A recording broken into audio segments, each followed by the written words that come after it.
ইয়া বুনাইয়া ইন্নী আরা feel Manam আন্নী আযবাহুক ফানজুর মাযা তারা। হে আমার প্রিয় বৎস সন্তান, আমি না স্বপ্নের মধ্যে দেখেছি যে নিশ্চয় আমি ইব্রাহিম তোমার আব্বা তোমাকে আল্লাহর রাস্তায় কুরবানি করছি, জবা করছি।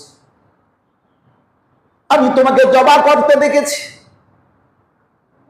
ফানজুর মাযা তারা, এখন তুমি দেখো তুমি কি করবে। তুমি কি আল্লাহর রাস্তায় কুরবানি হবে নাকি হবে না? আল্লাহর সামনে আত্মসমর্পণ করবে কি করবে না আমাকে একটু বলো। ইসমাঈল আলাইহিস সালামকে জবাহ করার জন্য ছুরি ধার করেছেন পর্যাপ্ত, কঠিন ধারালো ছুরি, যেই ছুরি দিয়ে কোন রকম একটু জোরে চাপ দিলে আস্তে করে ধর থেকে মাথাটা আলাদা হয়ে যাবে, এত জোরে জোরে পরিচালনা করেছেন। এরপরে ছুরি ইসমাঈল আলাইহিস সালামের একটু চামড়াও কাটতে পারে নাই। আল্লাহু আকবার। ইব্রাহিম আলাইহিস সালাম মনে করেছেন মনে হয় ছুরিতে ধার নাই। আসলে ছুরি কাটতে পারে কথা ঠিক, তবে কাটতে পারে কখন? আল্লাহ পাকের হুকুম পায় যখন। ঠিক কিনা বলে? যত জোরে পোষ দিক না কেন কাটে না। ইব্রাহিম আলাইহিস সালাম মনে করেছেন ধার হয়তো কমে গেছে, ভোতা হয়ে গেছে। আসলে ভোতা হয় নাই। আসল কথা হলো আল্লাহ পাকের হুকুমের কাছে সে নত স্বীকার করেছে। কোন কোন তাফসীর কারকেরা বলেছেন তিনি রাগে ছুরিকে নিক্ষেপ করেছেন পাথরের উপরে, পাথর টুকরো টুকরো চূর্ণ বিচূর্ণ হয়ে গেছে। তিনি তো আল্লাহর পক্ষ থেকে বিসমিল্লাহ আল্লাহু আকবার বলে জবাহ করে দিচ্ছে। জবাহ তো ইসমাঈল আলাইহিস সালাম হন না। আল্লাহ বলেন ওয়াফাদাইনাহু বিযিবহিন আযীম, মাঝখান দিয়ে আমি আল্লাহর পক্ষ থেকে ইসমাঈলের পরিবর্তে তার জায়গায় মহান এক উৎসর্গকৃত প্রাণীকে আমি আল্লাহ ফিদিয়া হিসেবে, মুক্তিপণ হিসেবে আদায় করে দিলাম। সুবহানাল্লাহ। ইব্রাহিম আলাইহিস সালামের জীবনী আমাদের জন্য বড়ই শিক্ষণীয়। মিল্লাতা আবিকুম ইব্রাহিম। ইব্রাহিম আলাইহিস সালামকে আল্লাহ পাক একের পর এক পরীক্ষায় নিয়েছে। যতবার আল্লাহ পরীক্ষা নিয়েছেন, যতভাবে পরীক্ষা নিয়েছেন, সমস্ত পরীক্ষায় ইব্রাহিম আলাইহিস সালাম 100তে 100 দিয়েছেন। সুবহানাল্লাহ। ফাআতাম্মাহুন্না, আল্লাহ বলেন সে সবগুলো পরীক্ষাকে সফলভাবে পরিপূর্ণ করেছে, পরীক্ষা উত্তীর্ণ হয়েছে। সেই পরীক্ষা সূচনা হয়েছে এই বাবার ঘর থেকে। মূর্তির পূজারী তার বাবা আজার, সেখানে এক ফাইট, এবং তার কওম জাতি তারাও মূর্তির পূজারী, তাদের সাথে ফাইট, শিরিক এবং কুফরের মোকাবেলা করেছেন তিনি। নমরুদের সাথে তর্ক বিতর্ক, সেখানেও তিনি ফাইট করেছেন। আগুনে তাকে নিক্ষিপ্ত হতে হয়েছে, সেখানেও তিনি ফাইট করেছেন। আল্লাহ পাকের পরীক্ষায় তিনি উত্তীর্ণ হয়েছেন। আল্লাহ পাক লম্বা একটা সময় পর্যন্ত তাকে কোনো সন্তানই দেন। আমরা তো স্বাভাবিক ধারণার মধ্যে কিছু না পেলে আল্লাহর বিরুদ্ধে অভিযোগের কোনো কি নেই, শেষ নাই। আল্লাহ দেন, ধৈর্য ধারণকারীদেরকেই দেন, একটু দেরি করে দেন, সেই সময় পর্যন্ত তো অপেক্ষা করতে হবে। ইব্রাহিম আলাইহিস সালাম ধৈর্য ধরতে ধরতে যখন তার বয়স 86 বছর হয়ে গেছে। কত বছর? 86 বছরের সন্তান হবে, এটা কি কল্পনায় আসে বলে? এ যদি কেউ শোনেও তো এ নিয়ে অনেক মুখরোচক গল্প বলে। ইব্রাহিম আলাইহিস সালামের দিলের মধ্যে সন্তানের এক চাহিদা তীব্র থেকে তীব্র হয়ে গেল। তো তিনি আল্লাহর কাছে বলেই ফেলেন, রব্বি হাবলি মিনাস সলিহিন, রব্বি হাবলি মিনাস সলিহিন। আল্লাহ আপনি আমাকে নেককার সন্তান দান করুন, গিফট দিন, দান করুন। এটা আপনার জন্য একদম তোহফা, সেই হিসেবেই দেন। এমন সন্তান দিবেন as-salihin, যে সৎ কাজ কর্মে ওয়ালাদের অন্তর্ভুক্ত, যে সালিহ হবে। আল্লাহ পাক রব্বুল আলামিন বলেন আবাশশারনাহু বিগুলামিন হালিম, আমি তাকে এক সহনশীল সন্তানের সুসংবাদ দিয়ে দিলাম। সুবহানাল্লাহ। বিগুলামিন হালিম, এখানেও ইশারা আছে যে ছেলে সন্তান হবে, গোলাম। আবার তার উপাধি কি? হালিম, প্রচন্ড ধৈর্যশীল, সহনশীল। আল্লাহর হুকুমে সে তার জীবনকে কুরবান করে দিবে। আল্লাহ পাক রব্বুল আলামিন দিলেন তো দিলেন। এই সন্তান যখন তিনি পেয়েছেন ইসমাঈল আলাইহিস সালামকে, হাজেরা আলাইহিস সালামের গর্ভ থেকে এসেছে। তখন তিনি আছেন সাবেক শাম, সিরিয়া, বর্তমান ফিলিস্তিন অঞ্চলে। আল্লাহ পাক রব্বুল আলামিন ওই অবস্থায় তাকে হুকুম দিয়েছেন সন্তান এবং স্ত্রীকে নিয়ে মক্কায় চলে যাও। ছোট দুধের বাচ্চা। চিন্তা করুন, আমাদের জন্য যদি এইরকম কোনো পরীক্ষা আসতো, আল্লাহ সম্পর্কে কত মন্তব্য করতাম যে আমার এই কঠিন মুহূর্তে তিনি আমাকে এমন পরীক্ষা নিলেন। হয়তো এরকম অনেক বড় বড় পরীক্ষা আল্লাহ আমাদেরকে, তবে আমাদের যত বড় পরীক্ষা হোক না কেন, সব পরীক্ষা মিলে নবীদের পরীক্ষা একদম নিকটে হতে পারে না।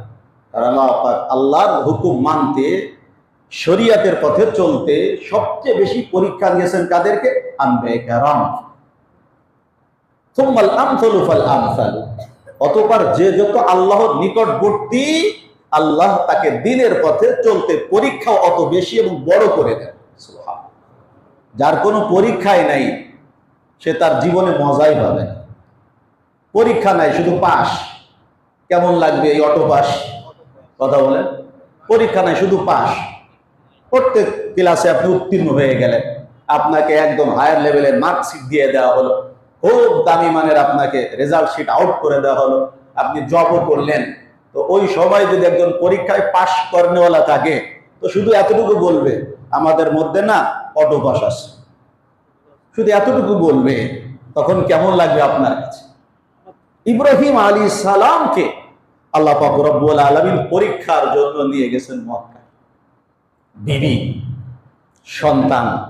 আল্লাহ পাক বলেন, ইব্রাহিম তুমি তোমার এই দুধের শিশু এবং তোমার স্ত্রীকে এই জনব মানবহীন প্রান্তরে মক্কায়, যার চতুর্দিকে কোনো মানুষের বসতি নাই, কোনো গাছপালা নাই, পানি নাই, এখানে রেখে যাও। এই কথাটা আল্লাহ ইব্রাহিম আলাইহিস সালামকে বলছে। যেই হুকুম হয়েছেন, খেয়াল করুন, ইব্রাহিম আলাইহিস সালাম মক্কা শরীফ, কাবা শরীফের পাদদেশে সন্তান বিবিকে রেখে সোজা ফিলিস্তিনের দিকে রোখ করেছে, ওদিকে মুখ করে রওনা দিয়েছে। বিবি পিস দৌড়ায় আর বলে, স্বামী আমাদেরকে আপনি এখানে রেখে চলে যাচ্ছেন কেন? কে আপনাকে যেতে বলে? যাচ্ছেন কেন? এখানে মানুষজন নাই। আর দিয়ে গেছেন যাওয়ার সময় এক থলে খেজুর আর এক মশক পানি। চামড়ার থলেকে মশক বলে। এক মশক পানি আর এক থলে খেজুর, এক থলে খেজুর, এক থলে পানি। আপনি আমাদেরকে রেখে যাচ্ছেন কার হুকুমে? কে আপনাকে রেখে যেতে বলে? ইব্রাহিম আলাইহিস সালাম কোনো জবাব দেন না, মুখ দিয়ে কোনো শব্দ উচ্চারণ করেন না। হাজেরা আলাইহিস সালাম ভালো করে জানেন, আমার স্বামী ইব্রাহিম আলাইহিস সালাম আল্লাহর হুকুম ছাড়া এক কদম সামনে অগ্রসর হন না। নিশ্চয় এর মধ্যে আল্লাহ রব্বুল আলামিনের পক্ষ থেকে কোনো হুকুম থাকবে, নির্দেশনা থাকবে। হাজেরা আলাইহিস সালাম নিজে নিজে বার বলেন, স্বামী আপনি কি তাহলে আমাদেরকে আল্লাহ রব্বুল আলামিনের হুকুমে মক্কায় রেখে যাচ্ছেন? ইব্রাহিম আলাইহিস সালাম এখনো জবাব দেন না, এখনো মুখ খুলে কোনো কথা বলেন না, শব্দ উচ্চারণ করেন না, শুধু মাথা নেড়ে নেড়ে বলেন, হ্যাঁ তুমি যা বলেছো ওটাই ঠিক, আমি আমার রবের হুকুমে তোমাদেরকে মক্কায় রেখে যাচ্ছি। হাজেরা আলাইহিস সালাম সাথে সাথে জবাব দিলেন, তখন তো আমাদের জন্য কোনো অনিষ্টতা নাই, আমাদের মনের মধ্যে কোনো কষ্ট নাই, দুঃখ নাই। যেই মালিক আল্লাহ পাক রব্বুল আলামিনের হুকুমে আপনি আমাদেরকে রেখে যাচ্ছেন, নিশ্চয় কঠিন পরিস্থিতির মধ্যে আমাদের জন্য কোনো কষ্ট হবে না। যেমন স্বামী তেমন বিবি, আমরাও স্বামী, আমাদেরও বিবি, ওগুলো আর নাই বলি। হ্যাঁ, চলে গেছেন তো চলে গেছে। হাজেরা আলাইহিস সালাম ওই খেজুর খান আর পানি পান করেন। আল্লাহ পাক যে দুধের ব্যবস্থা করে, তাই তিনি তার শিশু সন্তান ইসমাইল আলাইহিস সালামকে খাওয়ান। কদিন আর থাকে? খেজুরই তো। কয়েকদিন পরে খেজুর ফুরিয়ে গেছে, পানিও ফুরিয়ে গেছে, এখন দুধও শুকিয়ে গেছে, বাচ্চা বাঁচবে এমন অবস্থাও নাই। মা তো মাই হয়, প্রত্যেকের সন্তান তার কাছে পৃথিবীর রাজপুত্র হয়ে যায়, রাজকন্যা হয়ে যায়। এই ছোট ইসমাইল আলাইহিস সালামের মুখের দিকে তাকিয়ে হাজেরা আলাইহিস সালামের মন আর মানে না। কোথায় যাবেন? কার কাছে হাত পাতবেন? কার কাছে চাইবেন? কেউ তো নাই। হঠাৎ তিনি খেয়াল করলেন, এই তো মক্কা কাবার পূর্ব প্রান্তে বড় এক পাহাড় দেখা যায়, যাকে মানুষ যাকে সাফা বলে পরিচয় দিয়ে যাওয়া হয়েছে। দৌড় দিয়ে তিনি সাফা উঠে গেছে। উদ্দেশ্য ওই পাহাড়ের উপরে উঠে চতুর্দিকে নজর বোলাবো, যদি কাউকে পেয়ে যাই তাকে সহযোগিতার জন্য ডাকবো। চলে গেছেন, চতুর্দিকে চোখ বুলিয়ে দেখেন কেউ নাই। তো দেখেন ওই তো অপর পাশে উত্তর দিকে আরেকটি পাহাড় আছে, অপেক্ষাকৃতের থেকে একটু ছোট, যেটাকে মারুয়া বলা হয়। প্রথম হেঁটেছেন কিছুক্ষণ, আবার সন্তান কোনরূপ বিপদে পড়ে যায় কিনা, কারণ একদম নীরব জায়গায়, নিস্তব্ধ জায়গায়, মরুভূমির মধ্যে কত রকম আতঙ্ক মায়ের দিলের মধ্যে দানা বেঁধেছে, কিছু একটা হয়ে যায় কিনা। উনি দৌড়ে আবার একটা দৌড় দিয়েছেন, বেশ একটা জায়গায় দৌড় দিয়েছেন। দৌড় দিয়ে আবার কিছুক্ষণ পর হেঁটেছেন, খুব দ্রুত হাঁটতে হাঁটতে আবার মারোয়াতে চলে গেছে। মারোয়ার উপর উঠে আবার চতুর্দিকে নজর বোলাচ্ছেন, দেখি কাউকে দেখা যায় কিনা। নিরাশ হয়ে যাচ্ছেন, কেউ নাই। আবার হাঁটা শুরু করেছেন।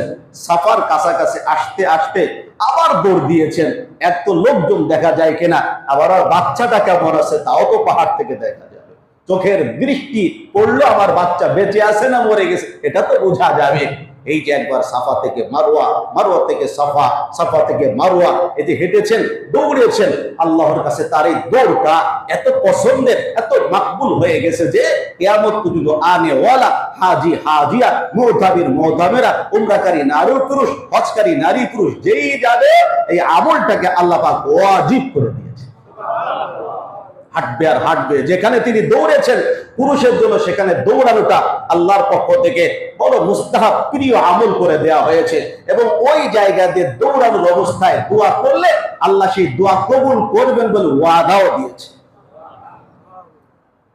রব্বিগফির ওয়ারহাম আনতাল আযুল আকরাম। পড়বে আর দৌড়বে, পড়বে আর দৌড়াবে। আর নারীরা স্বাভাবিক গতিতে হাঁটবে, দোয়া করবে, আল্লাহর ওয়াদা আমি দোয়া কবুল করব। সুবহানাল্লাহ। লম্বা দৌড়ের পরে হঠাৎ এক আওয়াজ, গায়েবী আওয়াজ তিনি শুনেছেন। কে যেন আওয়াজ দিচ্ছে।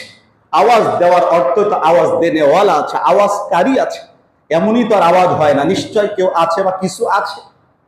তো তিনি ইসমাইল আলাইহিস সালামের কাছে এসেছেন, দেখেন যে এক ব্যক্তি, তো উনি না দেখেই বলেছেন আপনি যেই হন আপনি আমাকে সহযোগিতা। জিবরিল আলাইহিস সালাম পরিচয় দিচ্ছেন, আমি জিবরাইল। সুবহানাল্লাহ। জিবরাইল আলাইহিস সালাম এখন নিজে নিজের পায়ের গোড়ালি, এটা সহিহ মত, নিজের পায়ের গোড়ালি দিয়ে যেখানে জমজমের কুয়া সেখানে জোরে আঘাত করেছে। যেই না আঘাত করেছেন, নিচের থেকে যেই কুয়া আগের থেকে ছিল কিন্তু বন্ধ ছিল, মুখটা আটকে গিয়েছিল, আল্লাহ পাক রব্বুল আলামিন সাথে সাথে সেই ফোয়ারা দিয়ে পানির ঝর্ণা প্রবাহিত করে দিয়েছেন। সুবহানাল্লাহ।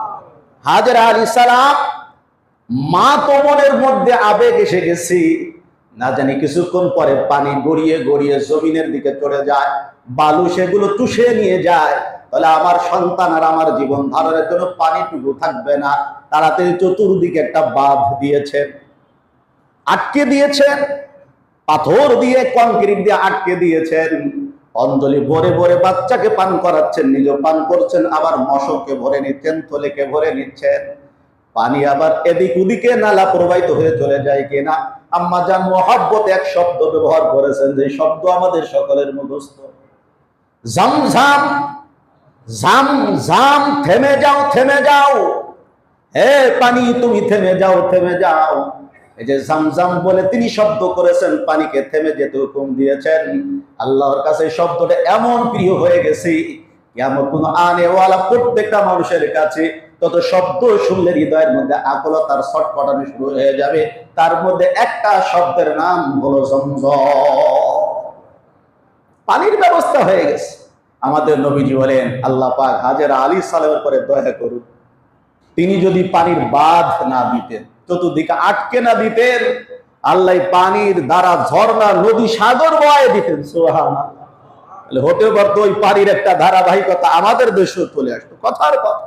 আল্লাহ পাকের কুদরতি কারি সময় এমনই ছিল, ওইখানেই থাকবে, মানুষ গিয়ে গিয়ে একদম পরিতৃপ্তির সাথে পান করবে, আবার সাথে করে নিয়ে আইবে, সারা জগতের মানুষকে বিলাবে, মানুষের জন্য আকাঙ্ক্ষী হয়ে থাকবে।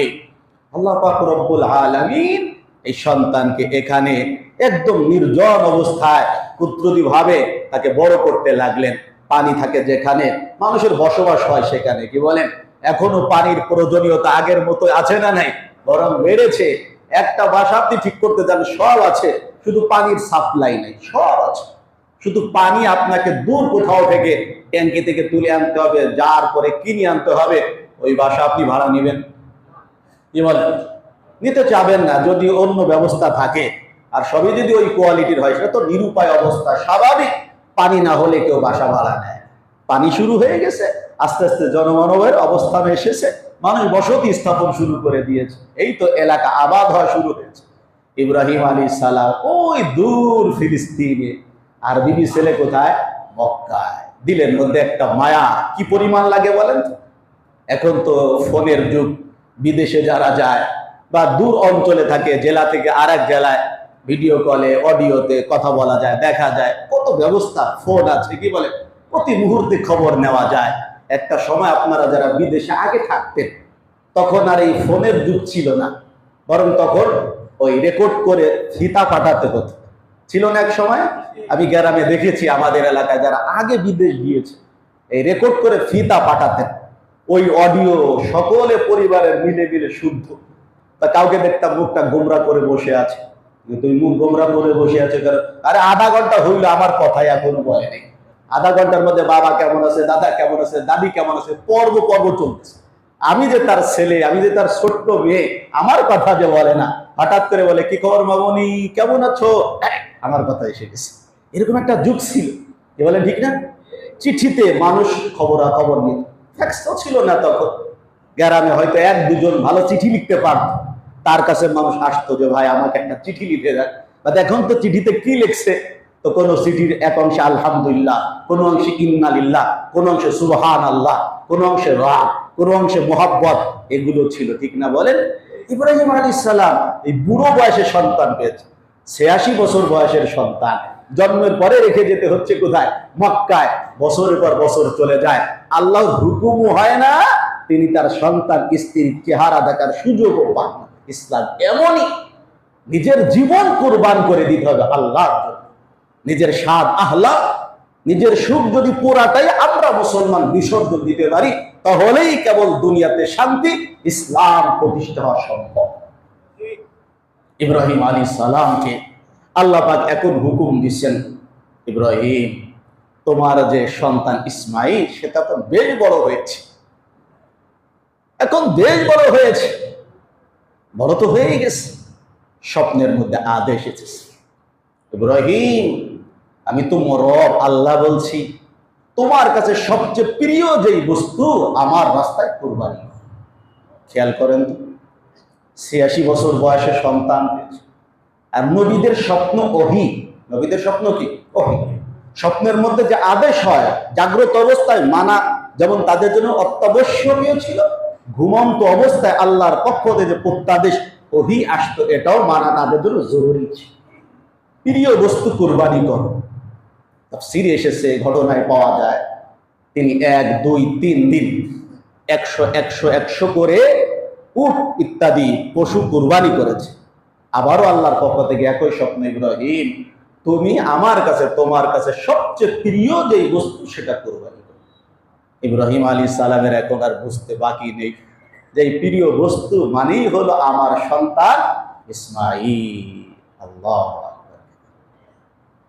ফালাম্মা বালাগা মাহু সায়া, যখন তার সন্তান ইসমাঈল আলাইহিস সালাম তার বাবার সাথে অথবা স্বাভাবিকভাবে চলাফেরার উপযুক্ত হলো, তার মানে উঠতি বয়সে যখন সে পদার্পণ করে, কেউ বলেছেন যৌবনের প্রারম্ভ, কেউ বলেছেন যৌবনের প্রারম্ভের আগে কৈশোর বয়স। ফালাম্মা বালাগা মাহু সায়া, এই বয়সে যখন উপনীত হলো যে চলাফেরা করতে পারে। ছোট শিশুদেরকে একরকম লাগে, আরেকটু বড় হলে আরেক রকম লাগে। যখন জ্ঞান বুদ্ধি মাত্র বিকশিত শুরু হয়ে যায়, কথাবার্তা মিষ্টি মধুর লাগে, চলাফেরাটা সুন্দর লাগে, আদব কায়দা সুন্দর লাগে, এই বয়সের বাচ্চাদের প্রতি আব্বা আমার সবচেয়ে বেশি মায়া আর মহব্বত লাগে। সবচেয়ে মহব্বতের বয়সে যখন সুপরিত হয়ে গেল, আল্লাহ রাব্বুল আলামিনের পক্ষ থেকে রাতের বেলায় যে স্বপ্নে দেখানো হয়েছে তোমার প্রিয় বস্তুকে কুরবানি করো।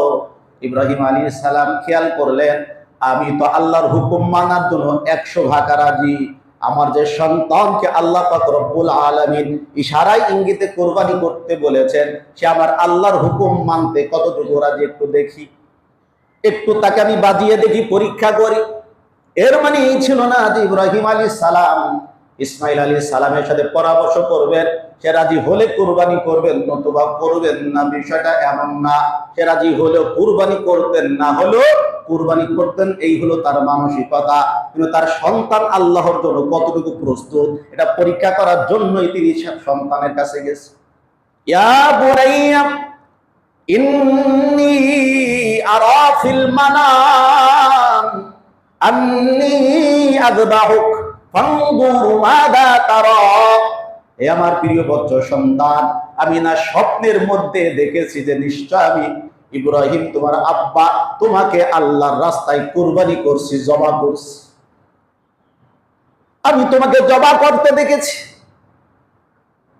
ফানজুর মাযা তারা, এখন তুমি দেখো তুমি কি করবে। তুমি কি আল্লাহর রাস্তায় কুরবানি হবে নাকি হবে না? আল্লাহর সামনে আত্মসমর্পণ করবে কি করবে না, আমাকে একটু বলো। আমরা হলে কি বলতাম?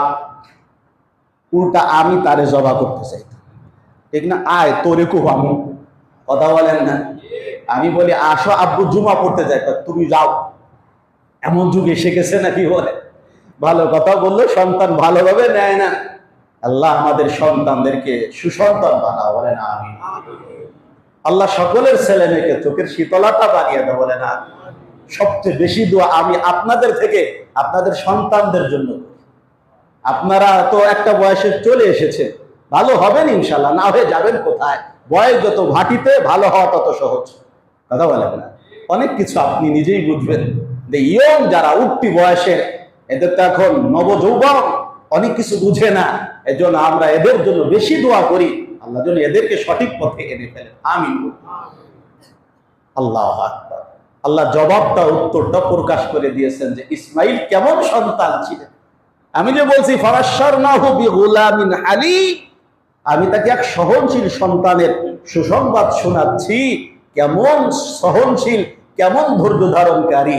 সে সাথে সাথে বলল, ইয়া আবাতি ফাআল মা তুমার, ইয়া আবাতি ফাআল মা তুমার সাতাজিদুনি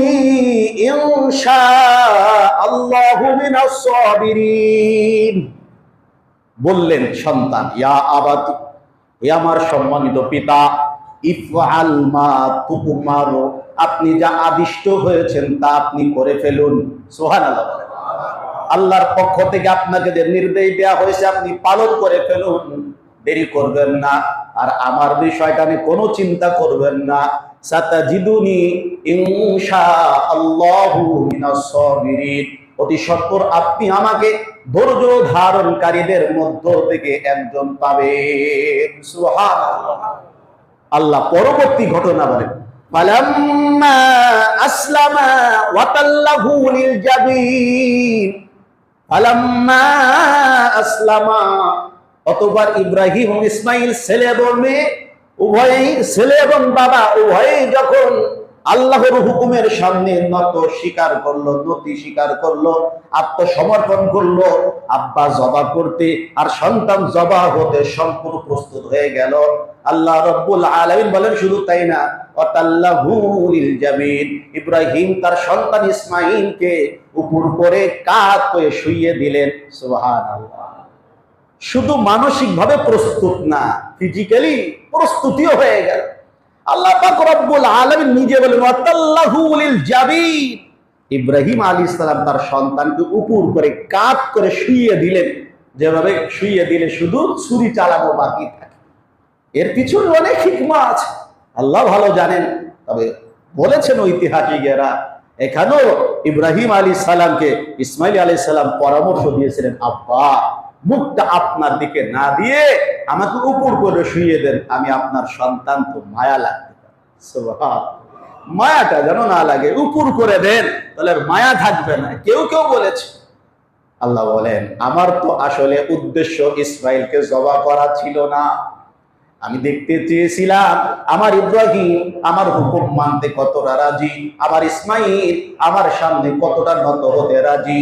আল্লাহ রাব্বুল আলামিন সাথে সাথে আওয়াজ দিলেন, ওয়ানাদাইনাহু আইয়া ইব্রাহিম কদ সাদ্দাক্তার রুইয়া ইন্না কাযালিকা নাজজিল মুহসিনিন। হে ইব্রাহিম, তুমি তোমার স্বপ্নকে বাস্তবায়ন করে দেখিয়েছ, সত্যায়ন করে দেখিয়ে দিয়েছ। আমি আল্লাহ রাব্বুল আলামিন এভাবেই করে যারা সৎকর্ম সম্পাদনকারী হয় তাদেরকে আমার পক্ষ থেকে উত্তম প্রতিদান দিয়ে থাকি। ইন্না হাদা লাহুয়াল বালাউল মুবিন। আল্লাহ বলেন, জবাই হওয়াটা সহজ কোনো পরীক্ষা ছিল না, এটা আমি আল্লাহর পক্ষ থেকে ছিল অনেক অনেক বড় পরীক্ষা। অফাদাইনাহু বিযিবহিন আযীম। আল্লাহ বলেন, আমি ইসমাইলের পরিবর্তে তার জায়গায় মহান এক জবিহা, এক পশুকে ফিদিয়া হিসেবে ইসমাইলের জানের মুক্তি হিসেবে দান করে দিলাম। ইসমাইল আলাইহিস সালামকে জবাই করার জন্য ছুরি ধার করেছেন পর্যাপ্ত, কঠিন ধারালো ছুরি, যেই ছুরি দিয়ে কোন রকম একটু জোরে চাপ দিলে আস্তে করে ধর থেকে মাথাটা আলাদা হয়ে যাবে, এত জোরে জোরে পরিচালনা করেছেন। এরপরে ছুরি ইসমাইল আলাইহিস সালামের একটু চামড়াও কাটতে পারে নাই। আল্লাহু আকবার। ইব্রাহিম আলাইহিস সালাম মনে করেছেন মনে হয় ছুরিতে ধার নাই। আসলে ছুরি কাটতে পারে কথা ঠিক, তবে কাটতে পারে কখন? আল্লাহ পাকের হুকুম পায় যখন। ঠিক কিনা বলে? যত জোরে পোস্ট দিক না কেন কাটে না। ইব্রাহিম আলাইহিস সালাম মনে করেছেন ধার হয়তো কমে গেছে, ভোতা হয়ে গেছে। আসলে ভোতা হয় নাই। আসল কথা হলো আল্লাহ পাকের হুকুমের কাছে সে নত স্বীকার করেছে। কোন কোন তাফসীর কারকেরা বলেছেন তিনি রাগে ছুরিকে নিক্ষেপ করেছেন পাথরের উপরে, পাথর টুকরো টুকরো চূর্ণ বিচূর্ণ হয়ে গেছে। তিনি তো আল্লাহর পক্ষ থেকে বিসমিল্লাহ আল্লাহু আকবার বলে জবাই করে দিচ্ছে। জবাই তো ইসমাইল আলাইহিস সালাম হন না। আল্লাহ বলেন, ওয়াফাদাইনাহু বিযিবহিন আযীম। মাঝখান দিয়ে আমি আল্লাহর পক্ষ থেকে ইসমাইলের পরিবর্তে তার জায়গায় মহান এক উৎসর্গকৃত প্রাণীকে আমি আল্লাহ ফিদিয়া হিসেবে, মুক্তিপণ হিসেবে আদায় করে দিলাম। সুবহানাল্লাহ। জান্নাত থেকে ওই সেই দুম্বা। কোন কোন তাফসীর কারকরা বলে ওই সেই দুম্বা, যেই দুম্বাটা হাবিল রাদিয়াল্লাহু তাআলা আনহু আল্লাহর জন্য কুরবানি করেছিলেন, ওই যে চলে গেল, ওটা আল্লাহ তাকে নিয়ে জান্নাতে পৌঁছে দিয়েছেন। আবার ওটাকে ইসমাইল আলাইহিস সালামের জায়গা আল্লাহ জবাই করায় দিয়েছেন। সুবহানাল্লাহ। কেউ বলেছেন অন্য কিছু। যাই হোক, এটা হলো একটু ঘটনা, এর মধ্যে আমাদের জন্য শিক্ষা আছে না নাই? অনেকগুলো শিক্ষা, একটু পরে বলছি। এই যে কুরবানির ধারাবাহিকতা শুরু হয়ে গেল, যে মানুষ নয়, সন্তান নয়, পশু জবাই করতে হবে, এই নির্দেশ কার? আল্লাহ। সাহাবায়ে কেরাম তো কুরবানি করতেন নিয়মিত। আমাদের নবী সাল্লাল্লাহু আলাইহি ওয়াসাল্লাম মদিনায় থেকেছেন 10 বছর। কত বছর? 10 বছর। আকামা রাসূলুল্লাহ সাল্লাল্লাহু আলাইহি ওয়াসাল্লাম বিল মদিনাতি 10 সিনিন। 10 বছর নবীজি মদিনায় থেকেছে। থেকে কি করেছেন? ইউজাহি কুল্লা সানা। প্রতি বছর নবীজি কুরবানি করতেন। সুবহানাল্লাহ বলেন। প্রতি বছর কি করতেন? কুরবানি করতেন। সাহাবায়ে কেরাম একদিন জিজ্ঞাসাই করে ফেলেন, ক্বালা আসহাবু রাসূলিল্লাহি সাল্লাল্লাহু আলাইহি ওয়াসাল্লাম মা হাদিল আযাহি ইয়া রাসূলুল্লাহ। কুরবানি আপনি করতে বলেছেন, আল্লাহ বলেছেন আমরা করি। এই কুরবানি কি, কেন, এর উপকারিতা কি, এটা আসলো কিভাবে? রাসূল সাল্লাল্লাহু আলাইহি ওয়াসাল্লাম বলেন, সুন্নাতু আবিকুম ইব্রাহিম। এটা তোমাদের আদি, তোমাদের জাতির পিতা ইব্রাহিম আলাইহিস সালামের সুন্নাত, তার আদর্শ, তার থেকে এসেছে। তো সাহাবায়ে কেরাম বলেন, মাশাআল্লাহ। ফামা লানা ইয়া রাসূলুল্লাহ, কুরবানি করলে আমরা পাবো কি? প্রশ্ন তো বড় এটাই নাকি? সবকিছুর মূলে কি বলেন তো? পাবো কি? দেবো তো, পাবো কি? কথা বলেন না। করবো তো, পাবো কি? বলবো তো, পাবো কি? শুনবো তো, পাবো কি? এই পাবো কি, এটাই মূল প্রশ্ন। আমরা দেওয়ার আগে পাওয়ার চিন্তা করি। এর আগে দিয়েছেন, এরপরে বলেন দিলাম তো, এখন বলেন পাবো কি? আর আমরা বলি দেবো পরে, আগে বলেন পাবো কি? আর সাহাবায়ে কেরাম বলেন আগে দি, এরপরে জিজ্ঞাসা পাবো কি? পার্থক্য আছে না নাই? সামিআনা ওয়া আতানা। আমরা শুনি, এরপরে আগে দেখি কি পাবো, এরপরে মানি অথবা মানি না। সাহাবায়ে কেরাম বলেন, বাস আল্লাহ বলেছেন, রাসূল বলেছেন, আমরা শুনেছি, সামিআনা শুনেছি আমরা, ওয়া আতানা মেনেছি আমরা, শুনবো আর মানবো, এর নামই মুসলমান। তো রাসূল সাল্লাল্লাহু আলাইহি ওয়াসাল্লাম বলেন, বিকুল্লি শারাতিন হাসানা, যেই পশু তোমরা জবাহ করবে, প্রত্যেক পশুর প্রত্যেক পশমের পরিবর্তে এক এক নেকি আল্লাহ তোমাদেরকে দেবে। সুবহানাল্লাহ। তখন সাহাবায়ে কেরাম বললেন, পশম এক জিনিস, লোম কি আর এক জিনিস। অমাসুফ ফাসুফ ইয়া রাসূলুল্লাহ, লোমে কি পাবো? লোম, পশম এবং লোমের মধ্যে একটু পার্থক্য আছে। পশম বলতে স্বাভাবিক যেটা একটু মোটা হয়, কালো হয় এবং স্থায়ী হয় পশুর গায়ে, আর লোম দেখবেন একটু পাতলা পাতলা হয়, হালকা ঘষা লাগলে পড়ে যায়। দেখবেন আমাদের ঘাড়ের এদিক ওদিকে কিছু হয়, হালকা দলা লাগলে ঘষা লাগলে পড়ে যায়। আর পশমগুলো কিন্তু একটু মজবুত হয়, কি বলেন ঠিক না? বলে লোমের পরিবর্তে কি পাবো? নবীজি বলেন, প্রত্যেক লোমের পরিবর্তে এক এক নেকি পাবে। সুবহানাল্লাহ। এক ছাগলের গায়ে মোট কতগুলো পশম হতে পারে? 1000-5 তো হবে। আল্লাহু আকবার। এটা বলার জন্য বলা। আসল কথা হলো, একটা ছোট্ট বকরি 1 বছর বয়সের যা জবাহ করি, এর গায়ের লোমও যদি গণনা শুরু করি, ওই দিনের ঈদের আনন্দ শেষ, সকাল পোহায় যাবে, কিন্তু লোম গণনা করা শেষ হবে না। কি বলেন ঠিক না? তাহলে প্রত্যেক লোমের পরিবর্তে এক এক নেকি হবে। সুবহানাল্লাহ।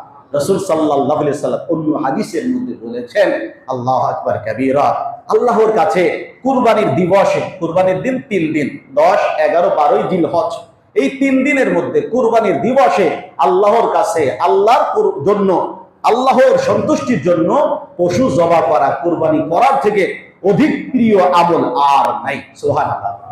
তাহলে কিয়ামতের দিন এই পশু, তার খুর, তার চামড়া, আরো যা আছে সবগুলো সহ আল্লাহর কাছে উপস্থিত হবে। সুবহানাল্লাহ। আবার রাসূল সাল্লাল্লাহু আলাইহি সাল্লাম বলেন, তোমাদের পশু জবাহ করার পরে রক্ত জমিনে গড়িয়ে পড়ার আগে ওই বস্তু আল্লাহর কাছে কবুল হয়ে যায়। তাতিবু বিহা নাফসা, খুব সন্তুষ্ট চিত্তে, মনের খুশিতে, আনন্দে বিহারে কুরবানি করে, মুখ বেজার করে না। কুরবানি করব কিসের সাথে? বলে আনন্দের সাথে। রাসূল সাল্লাল্লাহু আলাইহি সাল্লাম বলেন, শোনো, মান ওয়াজাদা মিনকুম সাআতান লিয়াযুযহিয়া ফালা ইউযহি ফালা ইয়াহদুর মুসাল্লাহা, তোমাদের মধ্যে যাদের কুরবানির সামর্থ্য আছে, তথাপিও যদি সে কুরবানি না করে, সে যেন আমার ঈদগাহে উপস্থিত না হয়। নাউযুবিল্লাহ। তাহলে কুরবানির সামর্থ্য যাদের আছে তাদের কুরবানি করতে হবে না হবে না? তাহলে কুরবানির সামর্থ্য কার আছে?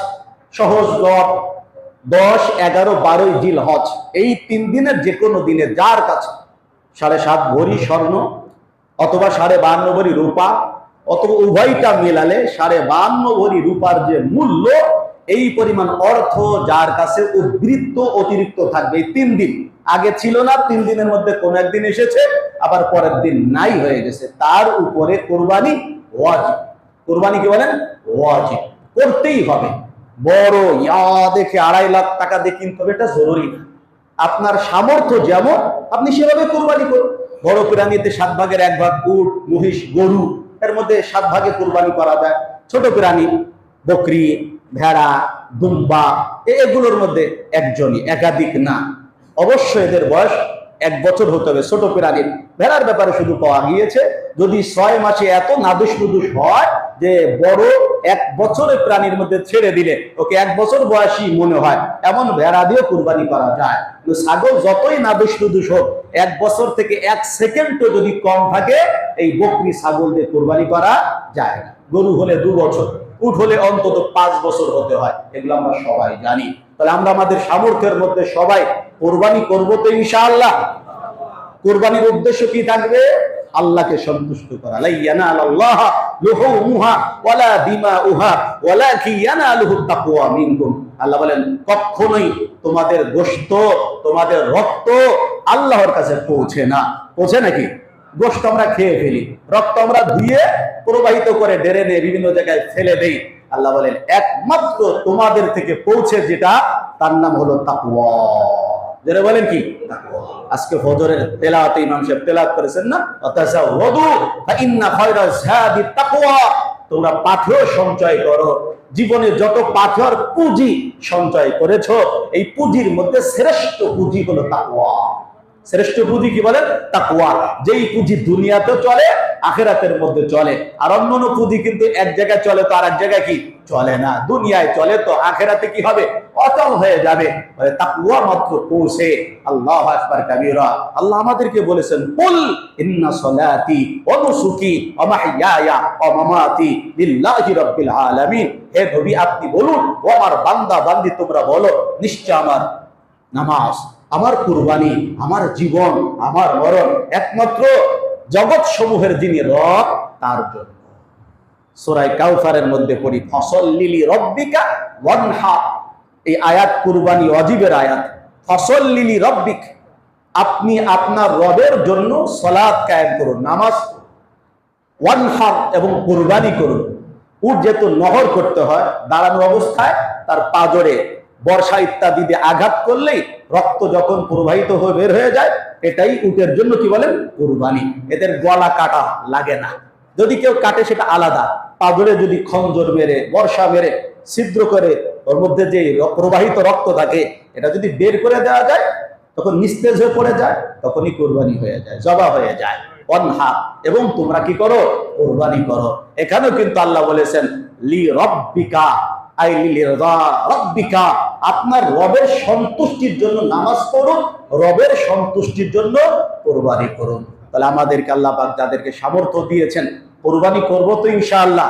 এখন থেকে মানসিক প্রস্তুতি গ্রহণ করে সামর্থ্যের মধ্যে সেরাটা নিয়াতকে খালেস রেখে আল্লাহকে রাজি খুশি করার জন্য কুরবানি করব। রাজি আছি ইনশাআল্লাহ। আল্লাহ তৌফিক দান করে সকলে বলেন আমিন।